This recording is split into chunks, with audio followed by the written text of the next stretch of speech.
Hello friends, అందరూ ఎలా ఉన్నారు? ఎలా మొదలు పెట్టాలనేటటువంటిది నాకే అర్థం కావట్లా. నిన్నే డిస్కషన్ చేసిన దీని గురించి. రవితేజ అన్న దగ్గర నుండి 77 సినిమా వస్తుంది. రేపు మన రిపబ్లిక్ డేని పునస్కరించుకొని, అది కాక ఈరోజు మన రవాణా బర్త్డే ఉందనమాట. ఈ విధంగా ఒక అనౌన్స్మెంట్ వస్తుంది అనేటటువంటిది నిన్న కాక మొన్నే వాళ్ళైతే అప్డేట్ ఇచ్చారు. నిన్న మూవీ అప్డేట్స్లో కూడా దాని గురించి మాట్లాడి వేస్ట్లే, దాని గురించి నేను టైం వేస్ట్ చేయను అది ఇది అని చెప్పిన అనమాట. నాకే సిగ్గుపడేలా, నాకే కాదు చాలామంది ట్రోల్ చేశారు. రవణ దగ్గర నుండి 77 మూవీ అనౌన్స్మెంట్ ఉంది. ఇప్పుడు అన్న వరుస పెట్టి సినిమాలు చేస్తుండ అబ్బా. ఒక సినిమా ఫ్లాప్ అని అది పట్టించుకోవట్లేదు, నెక్స్ట్ టైం బట్టి ఇంకో సినిమా చేస్తుండు. మాస్ జాతర ఉంది, అది థియేటర్లో ఉండగానే భర్త మహాశైలుకి విజ్ఞప్తి సినిమా అనౌన్స్మెంట్ అయితే ఇచ్చిండు. భర్త మహాశైలుకి విజ్ఞప్తి కూడా అటు ఇటుగా పోయినట్టే ఉందన్నమాట. దానికైతే పెట్టినటువంటి పెట్టుబడి అయితే రికవరీ చేయలేకపోయింది. అది థియేటర్ నుండి ఇంకా వెళ్ళక తలకే. ఈ విధంగా రవితేజ అన్న 77 సినిమా గురించి అనౌన్స్మెంట్ వస్తుంది అనేటటువంటి విషయం తెలిసిన తర్వాత చాలామంది ఇవన్నీ వద్దు పార్ట్నర్, ముందు హీరోయిన్ ఎవరో చెప్పు, ఇవన్నీ వద్దు పార్ట్నర్, ముందు ఏ కొత్త అమ్మాయిని, ఏ నయా అమ్మాయిని, ఏ 18 సంవత్సరాల అమ్మాయిని, ఏ 20 ఏళ్ళ మంచి ఫిగర్ని నువ్వు ఎంచుకున్నావు అనేటటువంటిది మాకు చెప్పు పార్ట్నర్ అని చెప్పి చాలామంది నిన్న మీమ్స్ చేయడం, చాలామంది నిన్న ట్రోల్ చేయడం అయితే నేను చూసా. దాంతోపాటు నేను కూడా అనుకున్నా, ఇప్పుడు కొద్దిగా టైం తీసుకోన్నారు రవితేజ అన్న, తీసుకొని ఒక మంచి కంటెంట్తో దిగు. ఏ విధమైనటువంటి బ్యాక్గ్రౌండ్ లేకుండా వచ్చినటువంటి నువ్వు ఈ విధంగా వీళ్ళందరితో ట్రోల్స్ ఎదుర్కోవడం అయితే నాకు నచ్చట్లేదు. నువ్వు 1 year టైం తీసుకున్నా, 2 years టైం తీసుకున్నా, అసలు అది పెద్ద విషయం కాదు. కానీ వచ్చేటటువంటి కంటెంట్ అయితే తోపు కంటెంట్తో రా, కొద్దిగా టైం తీసుకున్నా కానీ ఒక మంచి మాస్టర్ పీస్తో రా అని చెప్పి నేనైతే నిన్న డిస్కషన్ చేస్తే ఎప్పటి నుండి చెప్తూనే ఉన్నాను అనమాట. సో ముందు నుండి వీళ్ళైతే హీరోయిన్ అనౌన్స్మెంట్ అయితే ఇవ్వట్లేదు ఫ్రెండ్స్. ఇవ్వకపోయేసరికి నాకు కొడుతుంది యాడ్. అసలు హీరోయిన్ అనౌన్స్మెంట్ ఎంత మటుకి లేదు. ఈ పాటికి రవితేజ అన్న సినిమాలో హీరోయిన్ ఎవరు అనేటటువంటిది తెలిసిపోద్ది కదా అని చెప్పి అనుకున్నా. వాళ్ళు నిన్న చెప్పలా, మొన్న చెప్పలా, ఈరోజు ఈ విధమైనటువంటి పోస్టర్ని రిలీజ్ చేసిన తర్వాత మాటలు లేవు, మాట్లాడుకోవడాలు లేవు. సినిమా పేరు వచ్చేసి తెలుసు కదా ఏం పేరు, ఈ పాటికి మీరు పోస్టర్ చూసే ఉంటారు. చూడబోతే చెప్తున్నా, సినిమా పేరు వచ్చేసి ఇరుముడి. ఇరుముడి కట్టి శబరిమలెక్కి ఉంటుంది కదా ఆ పాట. ఆల్రెడీ అలాంటి కాన్సెప్ట్స్ లైక్ అయ్యప్ప స్వామిని నిత్యం కొలుస్తూ ఉంటారు మన తెలుగు ప్రజలైనా, వేరే వాళ్ళైనా ఆయన నిత్యం కొలుస్తూ ఉంటారు. ఎంత పెద్ద తాగుబోతాడైనా, ఎంత పెద్ద తిరుగుబోతాడైనా, ఎంత పెద్ద లంగాగాడైనా సరే ఒక్కసారి అయ్యప్ప మాల వేసుకుండు అంటే వాడికి ఇంకా అసలు ఎక్కలేని పవర్స్ వచ్చేస్తాయి అనమాట. అప్పుడు అసలు రోజుకి కనీసం ఒక్క రోజైనా సరే, 2 సార్లు అయినా సరే, కనీసం నిత్యం రోజుకు 3 సార్లు తాకుండా ఉండలేనటువంటి వాళ్ళు కానీ అయ్యప్ప మాల వేసుకుంటే నాకు తెలియదు భయ, అది ఒక మ్యాజికే నిజంగా. అది మీరు అయ్యప్ప స్వామి ఏమన్నా పవర్స్ ఇస్తారేమో అనేటటువంటిది నాకు తెలియదు. కానీ వాడు బంద్ చేస్తారు భయ, ఆల్కహాల్ అసలు స్వచ్ఛంగా బంద్ చేస్తారు, ఆల్కహాల్ బంద్ చేస్తారు, నాన్ వెజ్ బంద్ చేస్తారు. ఇంకా నోరు తెరిస్తే బూతులు మాట్లాడేవాళ్ళు ఉంటారు. నేను మొన్న ఒక ఇన్స్టాగ్రామ్ ఇన్ఫ్లుయెన్సర్నే చూసా. ఆయన చేసేది ఏంటంటే ఓన్లీ ఆల్కహాల్ మీద వీడియోలు, లైక్ ఈరోజు ఈ రా తాగుదాం, ఈరోజు ఈ వైన్ తాగుదాం అని చెప్పి చాలా డిఫరెంట్గా మాట్లాడుతున్నాను. ఆయన పేరైతే నాకు ఐడియా రావట్లేదు. ఆయన రీసెంట్గా అయ్యప్ప మాల వేసుకొని 40 రోజులు ఆల్కహాల్ని ముట్టుకోలేదు. ఎప్పుడు ఆయన ఇన్స్టాగ్రామ్ నిండా ఆల్కహాల్ గురించి మాట్లాడటమే, కానీ ఆల్కహాల్ గురించి డిస్కషన్ కూడా చేయలేదు. ఆ విధంగా పవర్స్ అయితే వచ్చేస్తాయి అనమాట.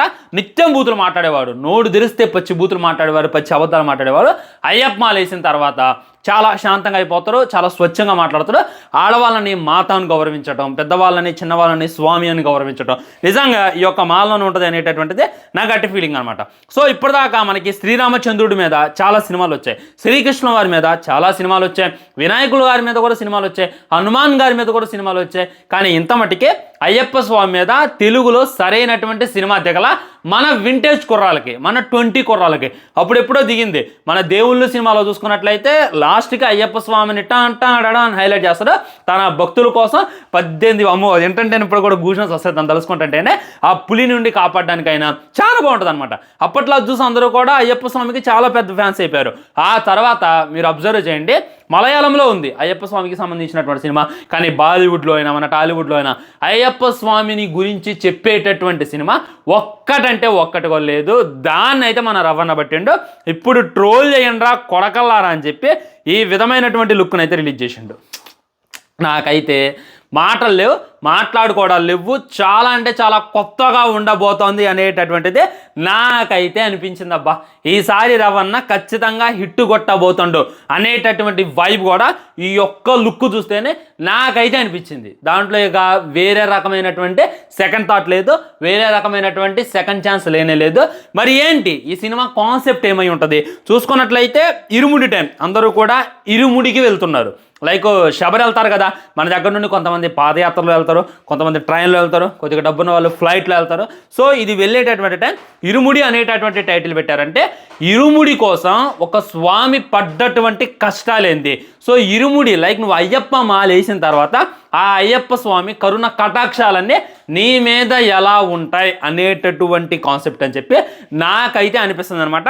చేతిలో ఈ పాపం చూస్తే ఇది కొద్దిగా రీమేక్ సినిమా అని వైబ్స్ కూడా వస్తుంది అనమాట.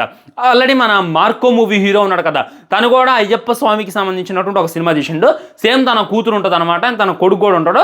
అయ్యప్ప మాల వేసిన తర్వాత, దీక్ష చేసిన తర్వాత వచ్చినటువంటి కష్టాలు ఏంది, అయ్యప్ప స్వామి ఎలా రక్షించండు అనేటటువంటి కాన్సెప్ట్. దాని రీమేకా అని చెప్పి అనిపిస్తుంది. ఓకే, రీమేక్ చేసినా ఏం కాదు, ఎందుకంటే ఆ సినిమా చాలా మంది చూడలేదు అనమాట. మన వాళ్ళందరూ మార్కో చూశారు, అవి చూశారు, కానీ ఈ విధమైనటువంటి సినిమా అయితే చూడలేదు. సో అందుకే ఈ సినిమాలో అయితే మళ్ళీ చెప్తున్నాను, ఏ విధమైనటువంటి హీరోయిన్ లేదు.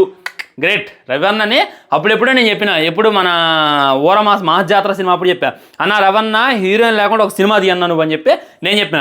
దాన్ని అయితే కొద్దిగా గట్టిగానే తీసుకున్నాను చెప్పి అర్థమవుతుంది. ఏ విధమైనటువంటి హీరోయిన్ లేదు అనేటటువంటిది క్లారిటీగా అర్థమవుతుంది.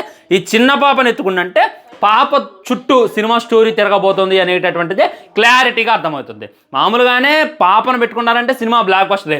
అప్పుడెప్పుడు త్రిబుల్ సినిమా అయినా, డాకు మహారాజ్ అయినా, వీళ్ళంతా మెయిన్ థీమ్ ఏదైనా ఉందంటే పాప చుట్టూ తిరగటం అనమాట. పాపకి ఒక ప్రాబ్లం ఉంటుంది, ఆ ప్రాబ్లమ్ని సాల్వ్ చేయడానికి హీరో దిగుతాడు. హీరో దిగిన తర్వాత అంత పెద్ద ప్రాబ్లమ్ని ఎలా సాల్వ్ చేసిండు, ప్రాబ్లమ్ సాల్వ్ చేసి తను ఎలా బయటపడ్డాడు, ఆ తర్వాత తను హీరోగా ఎలా ఎదిగిండు అనేటటువంటిదే డాకు మహారాజ్ కాన్సెప్ట్. అంతకుముందు వచ్చినటువంటి అఖండాలో కూడా పాప చుట్టూ సినిమా తిరిగిద్ది. సో మన అఖండ 2లో చూసుకున్నట్లయితే చిన్న పాపను కాస్త పెద్ద పాపను చేసేసారు, దానివల్ల సినిమా అయితే బురుడి కొట్టింది. కానీ ఈ డైరెక్టర్ అయితే గట్టిగానే పల్సు పట్టిండు అని చెప్పి నాకైతే అర్థమవుతుంది. ఓకే, మరి ఇంత చెప్తాను, ఈ కాన్సెప్ట్ని కరెక్ట్గా స్క్రీన్ మీదకి తీసుకురాగలుగుతారా, కరెక్ట్గా మనకి వివరించగలుగుతారా, కరెక్ట్గా మనకు నచ్చేటట్టు తీయగలుగుతారా, మన డైరెక్టర్ ఏంది, ఆయన దమ్మేంది అని చెప్పి మీకైతే అనిపించచ్చు అనమాట. నేను అన్ని డీటెయిల్స్ తెలుసుకోకుండా అయితే రాదు. శివ సినిమా డైరెక్టర్ ఎవరు? ఈ శివ, బొండి శివ, మండి శివ అని చెప్పి అనుకోమాకండి. ఈ శివ చూసుకున్నట్లయితే నిన్ను కోరి డైరెక్టర్. నిన్ను కోరి సినిమా గుర్తుంది కదా నానిది. ఆ సినిమా అంటే ఆడిందిలే కానీ ఊహించనంతగా అయితే ఆడలేదు, కానీ అందులో ఆ స్టోరీ అనేటటువంటిది చాలా బాగుంటుంది అనమాట. ఉదాహరణకి మొన్న నారి నారి నడుమ మురారి సినిమాలో కూడా నిన్ను కోరి రెఫరెన్స్ ఉంది, మీరు ఒకసారి చూస్తే అర్థమైంది అనమాట. మజిలీ సినిమా, ఇంకా మజిలీ ఎంత పెద్ద బ్లాక్ బస్టర్ అనేటటువంటిది నేను మీకు స్పెషల్గా చెప్పాల్సినటువంటి అవసరం లేదు. టక్ జగదీష్ అంటే టక్ జగదీష్ ఆడిందిలే కానీ డైరెక్ట్గా థియేటర్లోకి రిలీజ్ చేయలేదు, ఓటీటీలోకి రిలీజ్ చేశారు. అది కూడా పర్లేదు అనమాట, బాగానే ఉంటుంది అనమాట. అండ్ ఖుషి, ఈ ఖుషి టక్ జగదీష్ తీసేస్తే మజిలీ సినిమా బ్లాక్ బస్టర్. నిన్ను కోరి సినిమా సూపర్గా ఆడింది అనమాట. సో నిన్ను కోరిలో ఉన్నటువంటి ఎమోషన్, మజిలీలో ఉన్నటువంటి ఎమోషన్, మజిలీలో ఎంత స్టోరీ ఉంటుంది భయ్యా. ఫస్ట్ అసలు ఒక అమ్మాయిని లవ్ చేయటం, ఆ అమ్మాయి చనిపోవటం, ఆ తర్వాత హీరో డ్రంకర్గా మారటం, మళ్ళీ ఇంకో అమ్మాయిని పెళ్లి చేసుకోవటం, తనకంటూ పడి చచ్చిపోయేటటువంటి ఒక అమ్మాయి ఉంది అనేటటువంటి విషయం తెలియటం, తను చనిపోయిన అమ్మాయి వాళ్ళ కూతురు ఉంది, ఆ కూతురికి క్రికెట్ ఆపాలని చెప్పి తన దగ్గర తెచ్చుకోవడం, తను వాళ్ళ అమ్మ ద్వారా లైక్ వాళ్ళ అమ్మ చనిపోయి తిరిగి రాలేదు కదా, వీళ్ళిద్దని ఎలా కనిపించింది అనేటటువంటి సినిమా కాన్సెప్ట్. సూపర్ కాన్సెప్ట్ కదా. సో నాకు తెలిసి నాగ చైతన్యానికి అదే లాస్ట్ బెస్ట్ మూవీ అని చెప్తా, ఆ తర్వాత సరైనటువంటి సినిమా వల్ల. సో ఈ డైరెక్టర్ అయితే మన రవణకి గట్టి కంబ్యాక్ ఇస్తాం అని చెప్పి నాకైతే అనిపిస్తుంది. ఈ పోస్టర్లో జాగ్రత్తగా అబ్జర్వ్ చేసినట్లయితే మొత్తం కూడా ఎంజాయ్ చేస్తున్నారనమాట. చేతిలో పాప, రవణ లుక్స్ కూడా సూపర్గా ఉన్నాయి, గడ్డం పెంచి చాలు మాకు ఈ మాత్రం చాలు అనేటటువంటి ఫీలింగ్ కలిగింది. అది కాక రవణ షర్టు ఇప్పలా చాలా సినిమాలు, ఈ సినిమాలో అయితే ఫుల్ షర్ట్లెస్గా అయితే కనబడుతుంది. సో నేను చెప్పేది ఏంటంటే డైరెక్టర్కి సూపర్ టైటిల్ పెట్టారు, మీరు సూపర్ కాన్సెప్ట్ ఎంచుకున్నారు. ఇదే కాన్సెప్ట్ మీద లైక్ మీరు పెద్ద స్టోరీలను తీయాల్సిన అవసరం లేదు.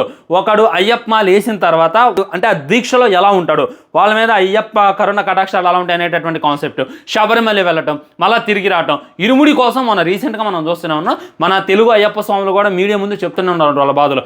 అవన్నిటిని జాగ్రత్తగా చూపించగలిగితే సినిమా అయితే బ్లాక్ బస్టర్ అయితే, దాంట్లో డౌటే లేదు. కాన్సెప్ట్ చాలా బాగుంది. డైరెక్టర్ మన రవణ ఎరగజేస్తామని చెప్పి నాకైతే అనిపిస్తుంది. సో గట్టి కంబ్యాక్ మూవీ అని చెప్పి మళ్ళీ కోరుకుందాం. వీడియో లైక్ చేయండి, షేర్ చేయండి, ఛానల్ సబ్స్క్రైబ్ చేయండి. మీకు ఏ విధంగా అనిపించింది అనేటట్టు డెఫినెట్గా కింద కామెంట్ చేయండి. ఆ తర్వాత VD14 సినిమా టైటిల్ వచ్చేసి రణబలి అని చెప్పి టాక్ వినిపిస్తుంది. అదే ఇద్దనమాట మ్యాక్సిమం, దాంట్లో డౌటే లేదు. దాని గురించి ఇంకో వీడియో తీసుకునేటటువంటి ప్రయత్నం చేద్దాం. బాయ్, నమస్కారం.